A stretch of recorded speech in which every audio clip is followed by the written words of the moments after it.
আসসালামু আলাইকুম। আসলে বাংলাদেশে যে কোনো সরকার ক্ষমতা আসুক না, যে প্রথমে আইসা তাদের একটা বক্তৃতা থাকে যে প্রবাসীদের আমরা আমাদের দেশ ধরে রাখছে, প্রবাসীদের রেমিটেন্সের জন্য দেশ এই পর্যন্ত গেছে, প্রবাসীরা অনেক প্রবাসীদের সুনাম করে। কিন্তু এই পর্যন্ত যেই সরকার ক্ষমতায় আসছে, শুধু বড় বড় কথা ছাড়া কাজের কাজ কোনো প্রবাসী পাইছেন? মানে তার ফল আমরা প্রবাসীরা কি চাই? বেশি কিছু চাই না। আপনি চিন্তা করে দেখেন, এখনো শতকরা 80% মানুষ মানে যখন বিদেশে আসবে তার গ্রামের থেকে সে বাসে করে আসে, এয়ারপোর্টে এসে নামে। আর 20% মানুষ প্রাইভেট গাড়ি নিয়ে আসে এয়ারপোর্টের ভিতরে। তো শতকরা 80% মানুষ যদি বাসে করে আইসা এয়ারপোর্টের সামনে নামতে হয়, এখান থেকে এয়ারপোর্টের সামনে থেকে আপনার এক এয়ারপোর্টের গেটে যাইতে না হইলো আধা কিলোর বেশি জায়গা। কিন্তু এখানে মাল নেওয়ার কোনো ব্যবস্থা নাই। এক নাম্বারে একটা প্রবাসী এখানে আইসা নাইমা তার ব্যাগটা কান্দে নিয়া আধা কিলো 1 কিলো রাস্তা হাইটা তারপরে টার্মিনালের ভিতরে যাই ঢুকতে হয়। তার মানে একটা প্রবাসী যখন আসে প্রবাসে তার ব্যাগের ওয়েট থাকে 25 থেকে 30 কেজি, এটা কান্দে করে বয়া নিতে হয়। কেন রে ভাই? আমরা অন্য অন্য দেশে দেখি, বিদেশে, যে একটা প্রবাসী বাস স্ট্যান্ড এয়ারপোর্টের সাথে, এবং কি ট্রলির এমন সিস্টেম করে দিয়েছে, ট্রলি একবারে বাসের সামনে যায়, সামনের থেকে আপনি চাইলে বাস থেকে ট্রলি থেকে মালটা বাসে নিয়ে নিতে পারবেন বা ট্যাক্সি নিতে পারবেন বা প্রাইভেট গাড়ির কথা আলাদা। কিন্তু বাংলাদেশে যে এয়ারপোর্টে যে বাস স্ট্যান্ডটা, ওইখান থেকে একটা সিঙ্গেল লাইন করা যায় না একবারে টার্মিনালের মুখ পর্যন্ত? কয়েকটা টলি দেওয়া যায় না, যে প্রবাসীরা যখন প্রবাসে যাইবে, যারা বাসে আসে বিভিন্ন গ্রাম থেকে, তারা এখানে নাইমা তাদের সামানটা টলিতে নিয়ে হাতে ঠেলি টলিটা নিয়ে তারা ডাইরেক্ট ঢুকে যাইব? এই সিস্টেমটা করা যায় না? কত হাজার কোটি টাকা লাগে এটা করতে? লাগে না, অত কোটি টাকা খরচ হয় না। কিন্তু প্রবাসীদের জন্য এটা করবো, ওইটা করবো। প্রবাসীদের জন্য আপনারা কি করতে পারেন জানেন? আমলিক স্বৈরাচার আমলিক তো বুঝলাম যে এরা দুর্নীতি করছে, কইরা খায় নিজের পেট বইরা দেশ ছেড়ে গেছে। যাক, চিন্তা করছি আমাদের তত্ত্বাবধায় কাটছে, এবং কি উপদেষ্টা যারা আছে, আসিফ নজরুল, উনি প্রবাসীদের জন্য এটা করবো ওইটা করবে। এই কাজগুলা করেন না ভাই। কথা না বড় হয়ে কাজে বড় হন, তাকে বড় বলে। আপনারা বড় বড় লেকচার দিতেছেন, বড় বড় বক্তৃতা দিতেছেন, প্রবাসীদের জন্য কি করছেন? এখনো একটা প্রবাসী, আচ্ছা, গ্রাম থেকে আইসা এয়ারপোর্টে ঢুকার কথা বাদে দিলাম, এখনো আমরা বিদেশ থেকে যখন বাংলাদেশ এয়ারপোর্টে যাই, ওইখানে রেলিং দিয়ে রাখছে। মানে ট্রলি নিয়ে বাইরে বেরোতে পারবো না। বাইরে যদি আপনি যাইতে হয়, আপনার গাড়ি যদি বাইরে দাঁড়া থাকে, জ্যাম লাগে থাকে, মাল কান্দে নিয়ে তারপরে যাইতে হয়। কেন রে ভাই?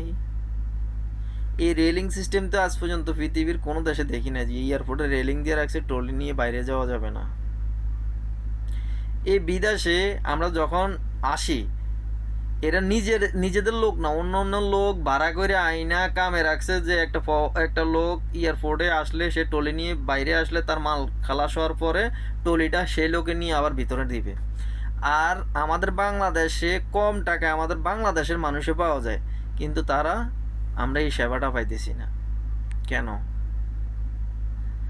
ওই একটাই কথা, যে প্রবাসীরা প্রবাসে যাও, কামলা দাও আর টাকা পাঠাও, ওইটা দিয়ে আমরা মনে করো বেগমপাড়া, ওই যে দুবাই, এরপর ওই যে সিঙ্গাপুর, কানাডা, এসব জায়গা যায় আমরা সেটেল হয়ে যাই, আর তোমরা শুধু পাঠাও। আমরা এগুলা দুর্নীতি করে সেটেল হয়ে যাই। যে ক্ষমতায় আসে তার মাথার ভিতরেই একটা চিন্তা। তবে আজকে আরেকটা কথা আমরা প্রবাসীরা পরিষ্কার করতে চাই। বাংলাদেশে স্বৈরাচার আমলিক গেছে, জামাত বলেন, বিএনপি বলেন, যে দলে ক্ষমতায় আসুক, আমরা প্রবাসীরা যদি সাপোর্ট না করি, কোনো দলে ক্ষমতা থাকা সম্ভব না। কেন বলছি জানেন? যে কোনো একটা দেশের মেইন মেরুদণ্ড হলো তার অর্থনৈতিক ব্যবস্থা। যে কোনো দেশের অর্থনৈতিক যদি ভাঙ্গা পড়ে, তাহলে ওই দেশের সরকার আর টিকে থাকে না। অতএব বাংলাদেশের যে কোনো সরকারে আসুক, তার এক নাম্বার সাপোর্ট থাকে কিন্তু প্রবাসীরা। রেমিটেন্স ডলার, এই যে আমরা ডলারটা ব্যাংকে দিই, কিন্তু প্রবাসীদের কোনো হেল্প আসে না, কোনো উপকারে আসে না। তবে হয়তোবা এমনও সময় আসবে সামনে যে প্রবাসীরা যে আবার রেমিটেন্স বয়কটে ডাক দিবে, বেশি না 6 মাস প্রবাসীরা হুন্ডি ব্যবহার করবে এবং কি অন্য অন্য যে লাইন আছে এগুলো ব্যবহার করবে, বৈধ পথে রেমিটেন্স দিবে না।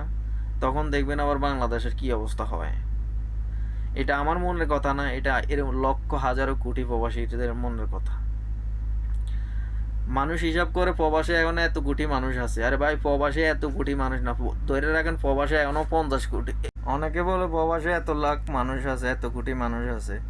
আমার হিসাবে আমার মানে একটা ধারণা করতেছি প্রবাসীরা ও 5-6 কোটির কম না। বলে কেন বলছি, যারা প্রবাস কইরা দেশে চলে গেছে তারা কি প্রবাসী ছিল না? তাদের কি হিসাব করবেন না? আপনারা তো এখন হিসাব করেন যে এখন বর্তমানে কত কোটি প্রবাসী বাংলা আছে বাংলাদেশের। কেউ বলে 1 কোটি, কেউ বলে 1.5 কোটি, যাই হোক কত সঠিক আমি জানি না। তবে আমার হিসাবে 4-5 কোটি প্লাস। বলে কেন বলছি, যারা 10 বছর 15 বছর প্রবাস শেষ করে এখন দেশে গেছে তাদেরকে তো আবার গণার থেকে বাইর করে দিছেন, তাদের কি হিসাব করবেন না? তাদের অবদান নাই? অবশ্যই আছে। যে লোকে প্রবাসে এসে 1 মাস কাজ করে দেশে টাকা পাঠাইছে, রেমিটেন্স পাঠাইছে, তার অবদান আছে। অতএব বাংলাদেশে যে সরকারের ক্ষমতায় আসুক প্রবাসীদের জন্য এটা করবো ওটা করবো অনেক বড় বড় কথা বলে, আর আমরা প্রবাসীরা এসব বক্তৃতা আর এসব কথা শুনতে চাই না। এগুলো শুনতে শুনতে বিরক্ত হয়ে গেছি। আমরা এখন চাই কাজ, যে আমাদের প্রবাসীদের জন্য কি করা হয়েছে, কি করা হয়নি। 1 নম্বরে গ্রামের থেকে যে লোকগুলো বিদেশ আসার উদ্দেশ্যে আসে এয়ারপোর্ট নামে, ওইখান থেকে তার মালামাল সে কান্দে করে মাথায় করে এয়ারপোর্টের গেটে আসতে হয়। 1 নম্বরে ওইখানে একটা সিঙ্গেল লাইন করে দেওয়াটা প্রয়োজন, এবং কি কয়টা টলি দেওয়ার প্রয়োজন, যাতে সে মালটা টলিত করে তার সিঙ্গেল লাইন দিয়ে সে সুন্দরভাবে আইসা এয়ারপোর্টের গেটের ভিতরে ঢুকতে পারে। 2 নম্বরে যে প্রবাসের থেকে যাওয়ার পরে মাল সামান্য নিয়ে যখন বাইরে সামনে গ্রিল দেওয়া থাকে, হিমজিম অবস্থা, এগুলা সরানো। 3 নম্বর হইল যে একটা প্রবাসী যখন টলি পায় না, গাড়ির জন্য অপেক্ষা করে, তার সামান নিয়ে সে বাইরে আসতে হয়, বাইরে মাথায় করে সে সামান নিয়ে আইসা তারপর গাড়িতে উঠতে হয়। ওইখানে এটার একটা সুব্যবস্থা করতে হবে। হয়তো ট্রলি নিয়ে ডাইরেক্ট গাড়িতে আসতে হবে একটা প্রবাসী, আর নাহলে ওইখানে এয়ারপোর্ট কর্তৃপক্ষ লোক রাখতে হবে যে প্রবাসীদের মাল বহন কইরা গাড়িতে উঠাই দাও। আবার লোক রাখলে এই সিস্টেম না যে লোক রাখলে এরপরে বলবে যে হ্যাঁ এবার 500 দাও 1000 দাও, কেননা দুর্নীতি তো করে রাখে।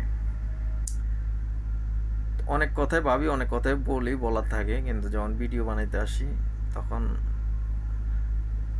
মনে থাকে না। আর মাঝে মাঝে দোকানদারি করি, মাঝে মাঝে কাস্টমার আসে রাইখা অ্যাকসেপ্ট করে উঠে যেতে হয়, ভুলা যায়।